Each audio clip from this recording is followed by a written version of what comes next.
pa-U-turn ng UP. May papunta ako ng ng BGC kasi may magkikita kami ni Bong dahil birthday ni Wendell Ramos, kaya nasa kalsada. Ayun, mga bandang 12:30. So, kalalabas-labas pa lang nung gate ng subdivision namin. So, nagka-candy crush lang. Tapos narinig yung parang may sumabog na bomba sa likod ko. Yung ang lakas-lakas talaga. Biglang, oh my God! Yung gano'n ako agad. Tapos pag yung security ko, napamura na. Okay. Ano nangyari? Binuksan ko yung bintana. Pagbukas ko yung bintana, nakita ko yung mga sasakyan magkakaganon na. So naloka. Ilang sasakyan nakita mo? Ang nakita ko, yung Lalamove truck, nakabunggo siya dun sa Benz, tapos yung Benz nakabunggo pa sa isang kotse. Tapos sa likod ko pala meron pa. Pangalawa pala akong kotse yung binunggo niya, hindi pala ako yung una.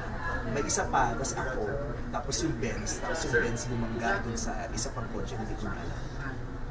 So nung nakita ko, sabi nung security, boss, huwag kang bababa. Sabi ko, yung driver ng Benz, kasi yung salpak niya, ito yung Benz,